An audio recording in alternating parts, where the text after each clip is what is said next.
Welcome to the Unapologetically Unstoppable Women podcast, the show where ambition is celebrated, not silenced. Lori, Ann, and Angie are your hosts, and each week we dive into real, unfiltered conversations about women doing extraordinary things in their lives and in their businesses. Here we don't shrink to fit expectations or apologize for our success. We share stories that are inspiring, hilarious, and always authentic, because becoming unstoppable isn't about perfection, it's about persistence. So grab your coffee, get comfortable, and join our community of women who know that no is a complete sentence and there are no limits to what we can achieve together. Hello and welcome to the Unapologetically Unstoppable Women podcast. We are back, Angie, Ann, and me, and we're excited today because tomorrow is, in the U.S., it's the 4th of July, which is Independence Day for us, when we declared independence as a country. And today we're talking about how we as women are declaring our independence from all the trauma, the expectations, the unrealistic expectations that we're supposed to be quiet and we're supposed to be, giving, so to the point where we end up getting sick ourselves. No more. We are unapologetically saying no to that, saying yes to ourselves a little bit more. And ladies, let's talk about what we're going to declare independence on. Yes, love it. And you look like you are just got something to say. I know. You know me, I always have something to say. No, I love this topic because I think about, had I been born at a different time, I'd have been in so much trouble, because that sit down, be quiet, you don't get to have a voice, you don't get to have an opinion. I don't think that would have floated very well in what I know about myself.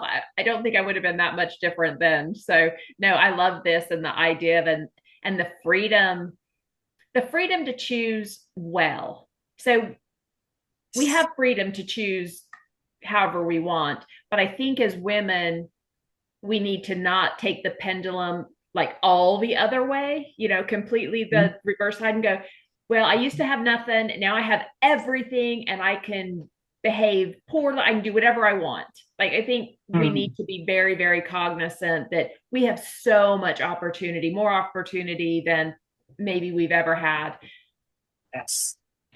And we just need to be very careful that people don't regret giving us that opportunity. And I know I said that weirdly, and I hope that didn't offend anybody, but that I just want to make sure we're really good stewards of the freedom and choices we get to make.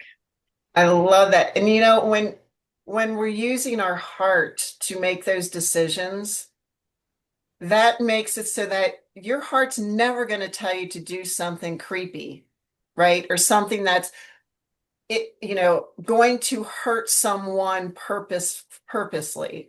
Well, I'm going to get her back for that. That's my freedom. No, that's not freedom. That's just being, can I say that word?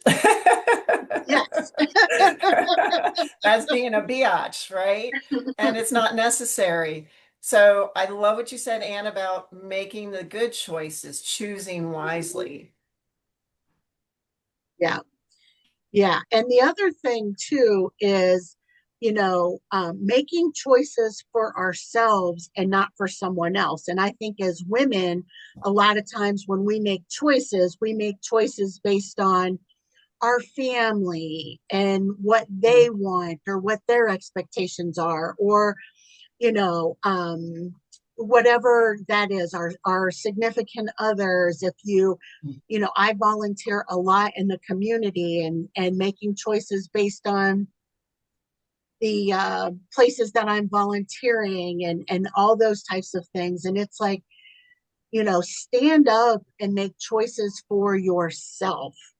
You don't have to follow the crowd. You can, it sometimes, and I know this can feel super uncomfortable for some women, But sometimes it's okay to stand alone. Sometimes it's okay to say, I hear what you're saying. I need more information to make that decision, or I disagree with that decision, or whatever, and seek deeper understanding.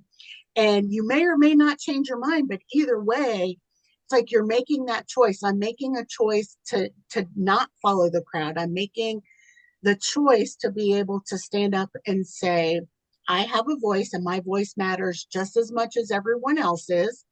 And I'm going to make those choices that are best for me. And I think that can get really hard for women, because not, I don't want to lump everyone in and I don't want to be stereotypical, but people pleasing tends to be a more female trait. And I don't know what you ladies think about that. I would agree. But it's not to say that men don't do that as well. Some men, but I think we're raised that way. At least, our generation. I think even like my nieces, and my niece-in-laws, they've kind of taken the reins of being the person that keeps the family together, the person that cooks, the person that takes care of the kids. Now, that's not true with all of them, but I think we're raised that way. My mother was a stay-at-home mom, and God love her, she was a strong woman. Otherwise, I probably wouldn't have this strong part in me. But my mom was a really strong woman. So, but she stayed at home. She did the cooking. She took, when dad was home and dad came home from work, he got to take a nap. We had to be quiet. Um, so, and all, well, and earlier before we started recording, you were even talking about how you watch these older shows. I do too, right? And the mom is, dressed up really nice in her dress and her pearls as she cleans the house. And I mean, just like really weird stuff. And her apron, And that don't just forget the doesn't cut apron. it. Yeah, yes, the apron. Yeah, that just doesn't cut it these days. Well, even so, I went to Salem, Massachusetts last October for so much fun. I love Halloween. So we went to Salem the week of Halloween and it was totally awesome.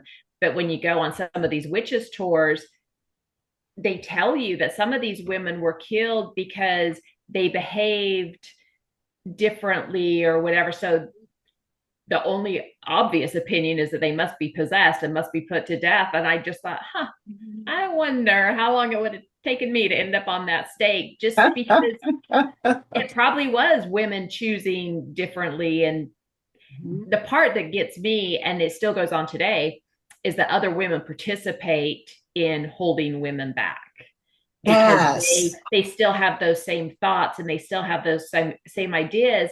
And we're taught to lump it into right or wrong. Your behavior is right or wrong. It's like, why are those only two choices? It's not right or wrong. It's just my preference. This is what I choose because this is what I prefer.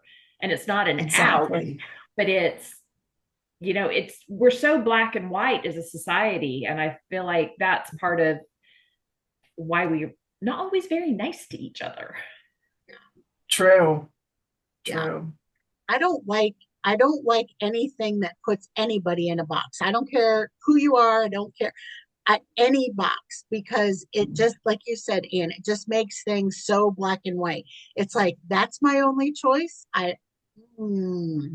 Really? Because I think I know I want to choose something different, and you always get the proverbial other, but it's like, I don't know. It just let's just get rid of the boxes. I don't know. That's just my, I could go on a soapbox about that, but, the days of going back to watching those old shows, and I think about, and it's been circulating around for years, is the Good Housekeeping article on, like 50 ways to make your man happy, or, your husband happy. And it was like, welcome him at the door with his slippers, a pipe, and a drink and a smile. And I'm like, Oh, Lord. Make sure the children are clean and bathed and well behaved when your husband arrives home from work because he worked hard. And I'm like, and housework isn't hard. I And know. raising children, I'm like, I'm not a mom, but I know raising children is hard work. Hard, yes. And I'm just like, yeah. And I still think some of that mentality carries forward, unfortunately. But the good news is, we have the freedom to be able to step out and stand against that and say, I don't conform to the status quo. I don't want to conform to conventional wisdom. And going back to Anne's point, you don't want to swing too far on the other side because, we're not trying to create an anarchist society here, right? That's not safe or good or healthy for anyone. But just being true to who you are and not, if it doesn't feel right to you, going back to what Lori said, in your heart, that's it, your body's telling you something, that's not for you.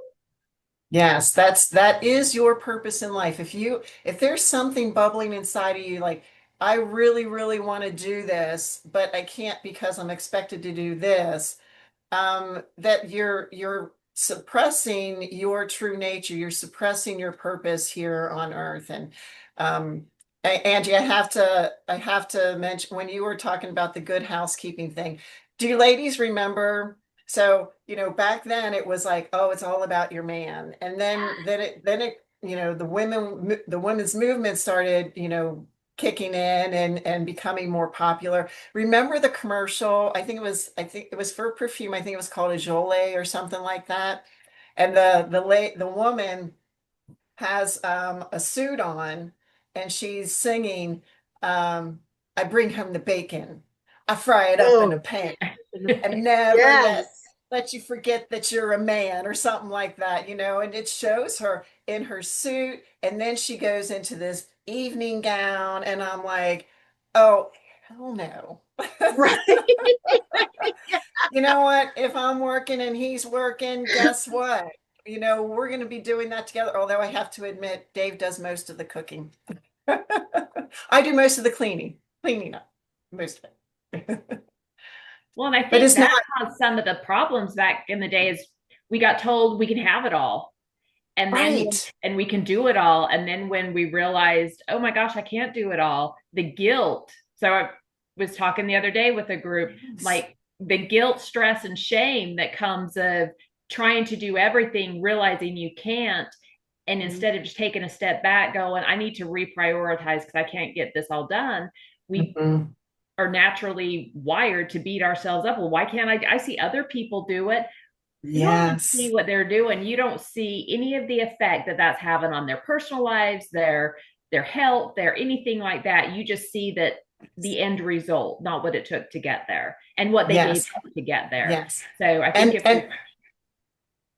and everybody's different, right? So we all have different energies, amount of energy that we can put towards something. And some days it's high energy, some days it's low energy. And those kind of commercials just don't allow for that. And like you were saying, Anne, the judgment and all that, it doesn't allow for us to take a break when we need a break. Mm-hmm. Thank you for tuning in to another episode of the Unapologetically Unstoppable Women podcast.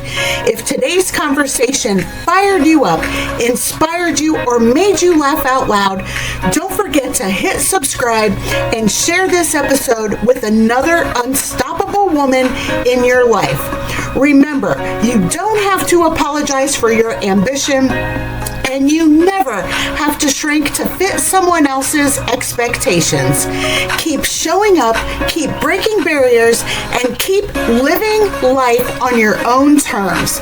Until next time, stay unapologetic, stay unstoppable.